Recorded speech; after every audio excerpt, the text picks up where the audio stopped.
Today, this wall stands as a memorial to the past, but 35 years ago, it was very different.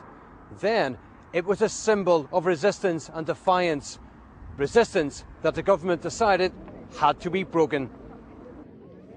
Barricades had been erected throughout Catholic areas of Derry and Belfast during the summer of 1969, designed to keep out the police as well as loyalists.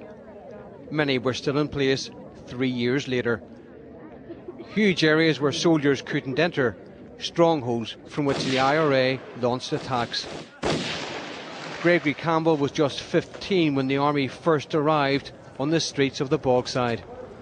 Looking back from my perspective and from my community's background, the mistake was made at the outset.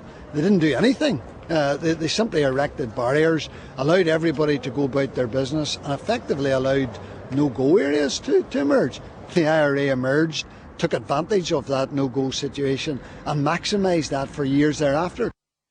Many within the army were also angered, including Lord David Ramsbotham, who was one of those who drew up plans for the largest deployment of British infantry troops since the Korean War.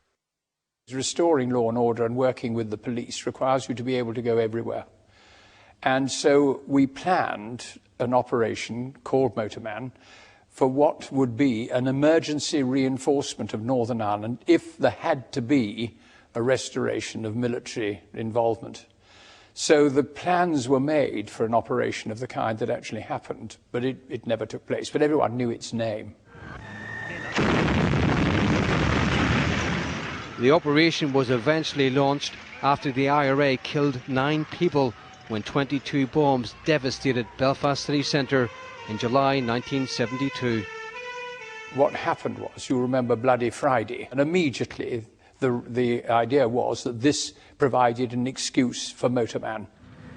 10 days later, in the early hours of the morning, tanks and troops rolled into the no-go areas to clear the barricades.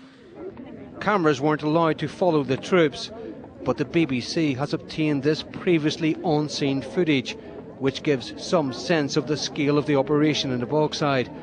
Huge numbers of soldiers and equipment were also deployed to remove barricades in West Belfast. This deployment map, which until now has been a classified document, gives some idea of the scale. 15 battalions were deployed in Belfast alone, with each given an area to control. We were briefed to be prepared to take some casualties and have to fight our way in. We were told to expect the worst. We were expecting at least the barricades to be booby-trapped and covered with sniper fire. We'd expected to fight our way through those barriers. The amount of hardware, sort of, and heavy armament that rolled into this area, I remember my first thought was, what on earth were they expecting? I mean, and actually, in retrospect, it confirms my view that the British Army hadn't a clue about this area. They didn't know what was happening here. They appeared to believe that there were, conventional regiments of IRA people here who would fight, a set-piece battle. To put Operation Motorman in context, the additional soldiers deployed brought the total number of military personnel in Northern Ireland in July 1972 to around 27,000. In 2003, 26,000 British soldiers were deployed for the invasion of Iraq. Today, there are 5,500 British soldiers in Iraq and 6,900 in Afghanistan. The combined total is less than half the number deployed here in the summer of 1972.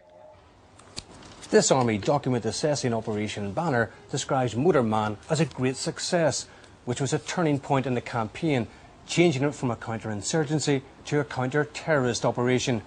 It was to radically change the way the IRA operated. Operation Motorman marked the end, really, of a strategy in which it was envisaged that liberated areas would be taken over and held, and that these would spread, and that this was how the British Army would be ejected from Northern Ireland. And after Operation Motorman, it was clear that that strategy simply wasn't on. Operation Motorman may have marked the end of large-scale engagements and gun battles between the Army and the IRA, But the IRA then developed the strategy of the long war, one that would last for another 33 years.